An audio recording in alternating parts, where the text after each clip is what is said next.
నమస్తే సుబ్బారావు గారు. నమస్తే అండి ఉషా గారు. కోల్కతా ఇన్సిడెంట్ అండి, చాలా బాధాకరం అని చెప్పొచ్చు. పేరెంట్స్కి కావచ్చు, ఆడపిల్లలకి కావచ్చు, వన్నులో వణుకు పుట్టిస్తుందనే చెప్పుకోవాలి సార్. ఎన్నో ఇన్సిడెంట్స్ మనం మాట్లాడుతూనే ఉన్నాం. దిశ ఇన్సిడెంట్ కూడా మనం చూస్తే ఆ టైంలో ఒక రకంగా అందరికీ భయాందోళన కలుగజేస్తుంది. మళ్ళీ ఇప్పుడు ఈ ఇన్సిడెంట్ కోల్కతాలో ఏదైతే జరిగిందో, ఆ అమ్మాయి చావు కావచ్చు, అమ్మాయిని చంపిన విధానం ఏదైతే ఉంటుందో, మాట్లాడుతూ ఉన్నా, ఆ వార్త వింటూ ఉన్నా తెలియకుండానే భయం పుట్టుకొస్తుంది. ఈ కేసుకు సంబంధించిన పూర్తి వివరాలు ఏంటి, అసలు ఆ అటెంప్ట్ ఏ విధంగా జరిగింది, రీజన్స్ ఏంటి అంటారు? అసలు ఇది కూడా మరొక కిరాతకమైనటువంటి ఘటన అండి, అత్యంత క్రూరంగా జరిగినటువంటిది. మరి ప్రతిసారి వీటి గురించి మాట్లాడుకుని మర్చిపోవటమేనా? 2012లో చూస్తే ఫిజియోథెరపీ ఇంటర్న్ మీద నడుస్తున్నటువంటి బస్సులో 6 గంటల పాటు పెట్టినటువంటి చిత్రహింసలు, నిర్భయ కేసు. 2013లో ఫోటో జర్నలిస్ట్ మీద ముంబైలో శక్తి మిల్స్ కేసు. కతైవా అని 8 సంవత్సరాల బాలిక మీద చేసినటువంటి అత్యాచారం 2019లో. అదే 2019లో హైదరాబాదులో ఒక వెటనరీ డాక్టర్ మీద దిశ కేసు. సో దీనికి ఎవరు బాధ్యులు? ప్రభుత్వమా, ప్రజల, లేదా అభం శుభం తెలియనటువంటి ఆ మహిళల? వాళ్ళ పని వాళ్ళు చేసుకుంటూ వెళ్తుంటే వారి మీద క్రూర మృగాల కింద పడిపోతున్నటువంటి వాళ్ళ ఎవరు ఎవరు ఎవరు దీనికి సమాధానం చెప్పాల్సినటువంటిది? అలాంటి కోవలోనే ఇప్పుడు నేను చెప్పినటువంటి కొన్ని కేసులండి, అలాంటివి ఎన్నో ఎన్నో ఎన్నో జరుగుతూ ఉన్నాయి భారతదేశంలో. ఒక రోజులో 89 కేసులండి. మరొకటి ఈ రోజున కోల్కతా కేసు. సో ఈ కోల్కతా కేసుకు వచ్చేటప్పటికి 138 సంవత్సరాల చరిత్ర కలిగినటువంటి ఒక వైద్య కళాశాలలో, ఒక హాస్పిటల్లో జరిగినటువంటి సంఘటన. ఎక్కడో మారుమూల, ఎవరూ తిరగనటువంటి ప్రదేశంలో జరిగినటువంటి సంఘటన కాదండి. సో ప్రతి ఒక్కరూ గమనించాల్సింది, ప్రతి ఒక్కరూ స్పందించాల్సినటువంటి ఇలాంటి ఘటనల నుంచే మన సమాజంలో మార్పు తీసుకురావాలి, మన ప్రభుత్వాల మీద ఒత్తిడి తెచ్చుకోవాలి. సో సరైనటువంటి విధంగా వ్యవస్థను సరిచేసుకోవాల్సినటువంటి బాధ్యత మీ మీద, నా మీద, మనందరి మీద ఉందండి. ఎందుకంటున్నానంటే 138 సంవత్సరాల చరిత్ర కలిగినటువంటి ఈ హాస్పిటల్లో ఒక మెడికల్ ఇంటర్న్, ఆమె పీజీ చదువుతున్నటువంటి ఒక మెడికల్ ఇంటర్న్ పాపం 36 గంటల పాటు డ్యూటీ చేస్తూ, కంటిన్యూ డ్యూటీలో 36 గంటల పాటు చేస్తూ, రాత్రి 2 గంటలకు భోజనం చేసి ఇక అలసిపోయి పడుకుందామని అనుకుంటే, ఇంత చరిత్ర కలిగినటువంటి హాస్పిటల్లో వాళ్ళకి రెస్ట్ రూమ్స్ కూడా లేవండి. సెమినార్ హాల్లో ఖాళీ ఉంటే అక్కడికి పోయి పడుకుంది ఆ పాపం ఆ తల్లి. పడుకుంటే గాఢ నిద్రలో ఉండగా, 2 గంటలకు వెళ్ళి పడుకుంటే గాఢ నిద్రలో ఉండగా 2 గంటల తర్వాత జరిగినటువంటి అతి జుగుప్సాకరమైనటువంటి సంఘటన చివరికి ఆమె ప్రాణాలను తీసేసిందండి. ఎలా అంటే ఆవిడ మీద అత్యాచారం జరిగింది అని రిపోర్ట్స్ చెబుతూ ఉన్నాయి. ఎట్లా జరిగింది అని చూసినప్పుడు ఆ రిపోర్ట్స్ చూస్తుంటే, చదువుతుంటే అసలు ఒళ్ళు వణుకుతున్నటువంటి పరిస్థితి. పాపం ఆ తల్లి ఎట్లా భరించింది, ఎంత బాధను దిగమంగుకొని చివరికి ప్రాణాలు విడిచింది అంటే అసలు ఊహకు అందనటువంటిదండి. ఆవిడ కంటి నుంచి, నోటు నుంచి, ప్రైవేట్ పార్ట్స్ నుంచి రక్తస్రావం, ఒంటి నిండా ఘాట్లు, సో లిప్స్ మీద ఘాట్లు, left leg, right leg. So అంతేకాకుండా మొత్తం ఈ వేళ్ళు ఇరిగిపోయినాయట. అంటే ఇంకా ఎంత క్రూరం అంటే అంత క్రూరముగా జరిగినటువంటి సంఘటన సుమారుగా 40 నిమిషాల పాటు నరకాన్ని చూసిందండి.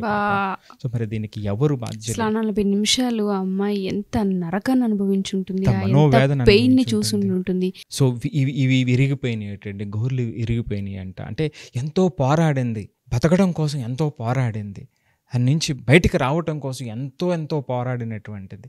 పాపం చివరికి చనిపోయినటువంటి కేసు. ఇలా జరిగినటువంటి సంఘటనలో చివరికి ఉదయానికి ఆమె సెమీ న్యూడ్గా పడి ఉంటే, చనిపోయి ఉంటే, ఆ తరువాత అక్కడ ఉన్నటువంటి హాస్పిటల్ మేనేజ్మెంటు ఆత్మహత్య అని పేరెంట్స్కి ఫోన్ చేశారట. ఇది సుమారుగా 4:40 జరిగినట్టుగా ఘటనలు చెబుతూ ఉన్నాయి. ఆ తర్వాత సుమారుగా 9 గంటలకు ఆ టైంలో పేరెంట్స్కి ఫోన్ చేయడం జరిగింది. ఆ పేరెంట్స్కి సంబంధించినటువంటి బంధువుల్లో ఒక ఆవిడ చెబుతూ ఉంది, ఆమె యొక్క కాళ్ళు ఇప్పుడు చూడండి, చెయ్యి ఇలా ఉంది, దీన్ని 90 డిగ్రీస్ అంటే ఇలా వెనక్కి విరిచేస్తే ఎట్లా ఉంది, 2 రెండు కాళ్ళు అలాంటి స్థితిలో ఉన్నాయి, కంటిలో గ్లాసెస్ గుచ్చుకుని ఉన్నాయి. అంటే పాపం ఆవిడ స్పెట్స్ పెట్టుకుని ఉంటుంది. సో ఆ గ్లాసెస్ కంటి లోపలికి వెళ్ళిపోయినాయి అని ఆమె చెబుతూ ఉందండి. అంటే ఇది జరిగినటువంటి ఘటన. మరి ఎలా పట్టుకున్నారు, ఎలా బయటికి తెలిసింది? ఆ చర్యకి పాల్పడే ముందైనా చేసిన వాడికి కనీసం ఏదో ఒకలాగైనా చట్టాలున్నాయి, నాకు శిక్ష పడుతుందన్న భయం కావచ్చు, అవేం గుర్తు రాలేదా? అసలు ఎలా ఐడెంటిఫై చేశారు ఆ పర్సన్ని తర్వాత? అంటే ఇక్కడ చాలా అనుమానాలు ఉన్నాయండి, అది చివరిలో మాట్లాడదాం.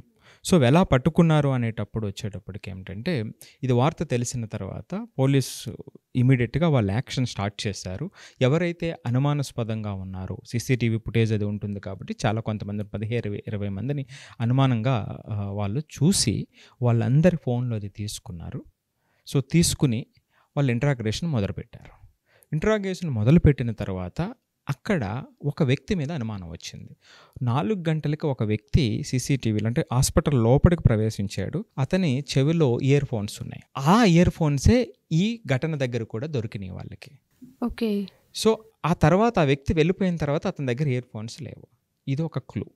సో తర్వాత ఏం చేశారంటే, వీళ్ళందరినీ తీసుకుని వీళ్ళ ఫోన్లన్నీ తీసేసుకున్న తర్వాత ఈ యొక్క ఇయర్ ఫోన్స్ ఏదైతే ఉందో దాన్ని కనెక్ట్ చేయడానికి ప్రయత్నించినప్పుడు ఎగ్జాక్ట్గా ఆ వ్యక్తి ఫోన్కి కనెక్ట్ అయ్యింది. సో వాళ్ళకి ఎవిడెన్స్ కరెక్ట్గా దొరికింది. వెంటనే అతన్ని అదుపులో తీసుకోవడం జరిగింది. అతని పేరు సంజయ్ రాయ్. ఇతను ఎవరు అంటే సివిక్ వర్కర్. సివిక్ వర్కర్ అంటే వెస్ట్ బెంగాల్లో పోలీసులకు హెల్ప్ చేసేటువంటి వాలంటీర్స్ అన్నమాట అండి. వీళ్ళకి సుమారుగా ఒక 12,000 జీతం ఇస్తారు. పోలీసుతో పాటు వాళ్ళకి చిన్న చిన్న పనులు చేస్తూ ఉంటారు. సో అక్కడ ఒక అవుట్ పోస్ట్ ఉంది ఆ హాస్పిటల్ లోపట. అవుట్ పోస్ట్లో కానిస్టేబుల్ లాగా ఇతను తిరుగుతూ ఉండేటువంటి వాడంట. ఇతని మీద కూడా చాలా ఆరోపణలు ఉన్నాయి. 4 పెళ్ళిళ్ళు అయినాయి.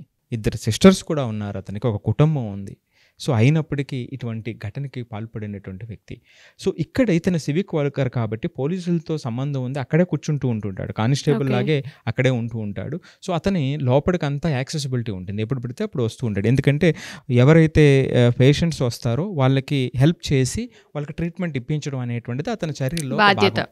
సో వీటిలో వాళ్ళు ఈవినింగ్ 9 గంటలకు ఎవరో వచ్చారు, వాళ్ళకి ట్రీట్మెంట్కి లోపలికి తీసుకెళ్ళాడు, మరలా వెళ్ళిపోయాడు. మరలా 11 గంటలకు వాళ్ళకి ఎక్స్రే తీయాలనుకుంటే మరలా వచ్చాడు, ఎక్స్రే కూడా తీయించాడు. మరలా వెళ్ళిన తర్వాత మరలా ఇంకొక పేషెంట్ వస్తే సుమారుగా 12 గంటలు 12:30 టైంలో వాళ్ళకి ట్రీట్మెంటు, ఆపరేషన్కి సంబంధించినటువంటివి ఏవో ఏర్పాట్లు చేసి అక్కడ వాళ్ళ బంధువులతో కలిసి మద్యం సేవించాడు అని పోలీసులు చెబుతున్నటువంటి వార్త అండి. ఎక్కడ? హాస్పిటల్ పరిసరాలలో మద్యం సేవించి ఆ తర్వాత వాళ్ళంతా ఆపరేషన్కి ఎవరైతే వచ్చారో, సర్జరీకి వచ్చినటువంటి వాళ్ళది అయిపోయిన తర్వాత మిగిలిన బంధువులందరూ వెళ్ళిపోయారు. ఆ తర్వాత మరలా 4 గంటల టైంలో అతను వెళ్ళిపోయి 4 గంటల టైంలో లోపలికి మరలా ఆఫీసులో ప్రవేశించాడు. ప్రవేశించినటువంటి టైంలో పాపం ఈమె అలసిపోయి పడుకున్నటువంటి డాక్టర్ అక్కడ సెమినార్ హాల్లో పడుకుని ఉన్నది ఆమె. సో ఆమె మీద ఈ వ్యక్తి అత్యాచారం చేశాడు క్రూరంగా అనేటువంటిది క్లియర్గా తెలుస్తుంది. అసలు ఆయన క్యారెక్టర్ మనం చూసుకున్న 4 పెళ్ళిళ్ళు చేసుకున్నారంటే అర్థమవుతుంది. ఆ పైశాచికత్వం ఏదైతే ఉంటుందో దాన్ని భరించలేక చేసుకున్న వాళ్ళు కూడా వదిలేసి వెళ్ళిపోయారేమో అని అనిపిస్తుంది. అవునండి. ఇంత నీచానికి దిగజారి చంపేసి క్రూరంగా, అతి క్రూరంగా, అసలు మాట్లాడుకోవడానికి కూడా ఒళ్ళు గగురు పుచ్చే విధంగా ఉంది ఆ చావు మనం మాట్లాడడానికి. అవునండి, అవును. అంటే చాలా దౌర్భాగ్యం. మనం మాట్లాడుకోవాల్సినటువంటి అవసరం రావటం చాలా దౌర్భాగ్యం, సమాజం యొక్క దౌర్భాగ్యం. చాలా సంఘటనలు నేను ముందులో చెప్పాను. చాలా అంటే దేశంలో చాలా సంఘటనలు జరుగుతూ ఉన్నాయి. ఇప్పుడు ఇక్కడ కూడా ఒక్క విషయం చూడండి, సెమీ న్యూడ్గా ఉంది, రక్తపు మరుగులో ఉంది ఆమె. అలాంటి సందర్భంలో పోలీసులు వచ్చి ఆమె ఆత్మహత్య చేసుకుంది అని పేరెంట్స్కి ఎట్లా చెప్పారు? Point number 1. Second point, parents వచ్చిన తర్వాత కూడా 3 గంటల వరకు ఆమె బాడీని వాళ్ళకి చూపించలేదు. అది పాయింట్ నెంబర్ 2. పాయింట్ నెంబర్ 3కి వచ్చేటప్పటికి ఈ యొక్క రిపోర్ట్స్ ఏదైతే ఉందో రిపోర్ట్స్లో సువర్ణ గోస్వామి అని ఒక డాక్టర్, మరొక డాక్టర్ కంప్లీట్గా ఎగ్జామిన్ చేసి ఆయన ప్రెస్ మీట్లో ఒక విషయాన్ని చెప్పారు. ఆమె బాడీలో ఒక 151 గ్రామ్స్ వైట్ థిక్ ఫ్లూయిడ్ ఉంది. సో అది సెమెన్ అని ఆయన చెప్తున్నటువంటి ఇది. అంటే ఇది ఒక్క వ్యక్తి కాదు, ఒక గ్రూప్ ఆఫ్ పీపుల్ చేసి ఉండొచ్చు అనేటువంటి అనుమానాన్ని, అత్యాచారం చేసినట్టుగా అని మరొక వార్త వస్తూ మరొక వార్త.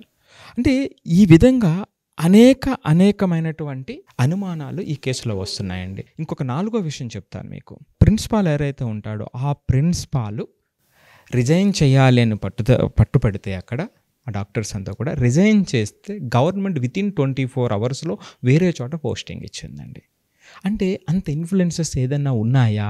వేరే సంఘటనలు ఏదో బలమైనటువంటి ఘటనలు దీని వెనక ఉండి ఉంటాయి, ఈ చావు వెనక అనేటువంటి అనుమానాలు ప్రస్తుతానికి సజీవంగా ఉన్నాయండి. సో మరి రేపు ఎల్లుండి ఏం జరుగుతుందా, దీనికి సంబంధించిన సమాధానాలు ఎలా వస్తాయో చూడవలసినటువంటి అవసరం ఉంది. అంటే ఇవన్నీ కూడా అనుమానాలు వస్తున్నాయి. తీర్పు ఎలా తీసుకోవాలంటారు? దీనికి ఎటువంటి సెక్షన్స్ రావాలి, ఎటువంటి యాక్షన్స్ వర్క్ అవ్వాలి అంటారు? అసలు ఉషా గారు, ఖచ్చితంగా దేశంలో ప్రతి ఒక్కరూ స్పందించాల్సినటువంటి విషయం ఇది చూడండి. ఇక్కడ గవర్నమెంట్ ఇన్వాల్వ్మెంట్ చూడండి. సో గవర్నమెంట్ తర్వాత మరలా హైకోర్టు చెప్పడంతో సిబిఐకి కేసు ఇవ్వడం జరిగింది. ఇదేమవుతుంది, ఇప్పుడు సెంట్రల్ గవర్నమెంట్ స్టేట్ గవర్నమెంట్ మధ్య వార్ కింద స్టార్ట్ అయిపోతూ ఉంది. ఇక్కడ స్టేట్ గవర్నమెంట్ ఏ విధంగా తీసుకుంటుంది, నా అసమర్థత కాదు, ఇది నా అసమర్థత కాదు అని చెప్పుకోవడానికి వీళ్ళు చెప్పడం, వేరే వాళ్ళు ఏంటంటే అపోనెంట్స్ ఏమిటంటే ఇది వాళ్ళ గవర్నమెంట్ అసమర్థతే అనేటువంటిది. ఈ యొక్క గేమ్లో ప్రజలు నలిగిపోతున్నారు, మన భారత సమాజం నలిగిపోతుంది. సో కాబట్టి ఇక్కడ ఒక్కటి ఏమిటంటే అండి, ప్రతి గవర్నమెంటు కూడా సంఘటన జరిగితే చూడండి, అంటే పెద్ద స్టేట్స్లో సంఘటన జరగచ్చు, కానీ జరిగిన తరువాత, అంటే జరగటం అనేది గవర్నమెంట్ ఇది కాదు కదండి, వాళ్ళ తప్పు కాదు కదా, కానీ జరిగిన తర్వాత గవర్నమెంట్ ఏ విధంగా బాధ్యతగా స్పందించింది అనేటువంటిది ముఖ్యమైనటువంటి పాయింట్ అండి. సో దాన్ని కట్టడి చేయాలి అంటే ఇప్పుడు చూడండి, మనకి హైదరాబాద్లో జరిగినటువంటి దిశ సంఘటన జరిగింది. అంటే లీగల్ ప్రాసెస్లో చాలా లేట్ జరిగేటువంటి అవకాశం ఉంటుంది. సో దానికన్నా ముందు government, police department, investigation departments ఏ విధంగా స్పందిస్తాయి, వెంటనే వాళ్ళ యొక్క లీడ్స్ని ఏ విధంగా తెస్తారు అనేటువంటిది చాలా చాలా ఇంపార్టెంట్ అండి. అప్పుడు ఆ రోజున సజ్జనార్ గారు చేసినటువంటి చర్యను చాలామంది స్పందించారంటే, సో ఎస్ అప్రిషియేట్ చేశారు. సో అతి తక్కువ మంది దాన్ని వ్యతిరేకించారు, కానీ అతి ఎక్కువ మంది ఏంటంటే దాన్ని అప్రిషియేట్ చేశారు. సో ఇప్పుడు ఇక్కడ ఏమిటంటే మనం చెబుతున్నటువంటిది ఏమిటంటే అండి, ప్రతి ఒక్కరూ కూడా ఇలాంటి సంఘటనలు వచ్చినప్పుడు మనం గమనించాల్సినటువంటి ఒక ముఖ్యమైనటువంటి విషయం, మనం ప్రెజర్ తీసుకురావాలి గవర్నమెంట్ మీద.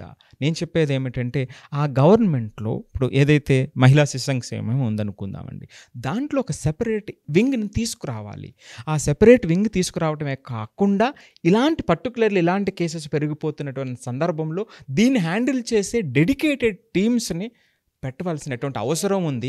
వితిన్ అవర్స్లో దానికి ఒక కన్క్లూజన్ తీసుకురావాల్సినటువంటి అవసరం ఉంది. అంటే ఈ రోజు ఉన్నటువంటి టెక్నాలజీ అనేటువంటిది చక్కగా ఉపయోగపడుతుంది అన్నట్టు, ఖచ్చితంగా తీసుకురావడానికి ఉపయోగపడుతుంది. సో గవర్నమెంట్స్ ఆ దిశగా స్పందించాలి. అంతేకాకుండా ఇది ప్రధాన పక్షం ప్రతిపక్షం అనేటువంటి గొడవలో వీళ్ళనంటే ఎవరైతే విక్టిమ్స్ ఉన్నారో వాళ్ళని మరింత కిందకి లాగేసేటువంటి పరిస్థితి ఈ రోజున ఉందండి. సో కాబట్టి ఇటువంటి చర్యలు రావాలి. ఈ చర్యలు రావటానికి ప్రతి ఒక్కరూ కూడా నడుం బిగించాలి అనేటువంటిది. ఎందుకంటే ఎవరో అమ్మాయి కాదండి, సో మన అమ్మాయి, మన దేశంలో ఉన్నటువంటి అమ్మాయి, మన రాష్ట్రంలో ఉన్నటువంటి అమ్మాయి.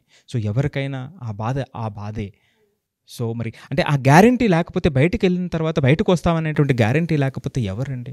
సో ప్రతి ఒక్కరూ స్పందించాల్సిన అవసరం ఉంది. బయటికి వెళ్ళిన తర్వాత తిరిగి క్షేమంగా వస్తామన్న గ్యారంటీ ఎప్పుడైతే సమాజం, న్యాయస్థానాలు, రక్షణ భద్రత సిబ్బంది కల్పిస్తూ ఉంటుందో, ప్రతి తండ్రి, ప్రతి తల్లి, ప్రతి ఆడపిల్ల బయటికి వెళ్ళి స్వేచ్ఛగా పని చేసుకుని వచ్చే అవకాశం కనిపిస్తూ ఉంటుంది. ఎంత అప్డేట్ అయిపోతున్నామో, ఎంత 2024కి మనం వచ్చి ఉన్నప్పటికీ కూడా ఇంకా ఇటువంటివి విక్టిమ్స్గా మిగిలిపోతూ ఉన్నాము. వీటికి సరైన న్యాయం దొరకట్లేదు. సంవత్సరాలు పేరెంట్స్ కోర్టుల చుట్టూ తిరగాల్సిన అవసరం వస్తూ ఉంటుంది. మూగజీవాల్లాగా పడాల్సిన అవసరం వస్తూ ఉంటుంది. సొంత పిల్లల్ని పోగొట్టుకున్న సిచ్యువేషన్స్ మనం చూస్తూ ఉన్నాము. ఈ అమ్మాయి విషయానికి సంబంధించి ఏం మాట్లాడాలో కూడా అర్థం కావట్లేదు. ఎక్కడున్నా తనకి జస్టిస్ జరగాలని, ఆత్మకు శాంతి చేకూరాలని, ఆ ఫ్యామిలీకి అయితే జస్టిస్ వీలైనంత త్వరగా రావాలని, మీరు అన్నట్టుగానే యాక్షన్ అనేది ఎంత త్వరగా అయితే అంత ఇమ్మీడియట్గా తీసుకుని ఇంకొకళ్ళు ఇటువంటివి చేయాలి అంటే ఆలోచించి భయపడే అంతలా శిక్షలు రావాలనే కోరుకుందాం, ఆ పనిష్మెంట్స్ ఉండాలనే కోరుకుందాం. థ్యాంక్ యూ సుబ్బారావు గారు, thank you so much. Suman టీవీలో మీ పర్సనల్ అండ్ బిజినెస్ ప్రమోషన్స్ కోసం కింది నెంబర్కి కాంటాక్ట్ చేయండి.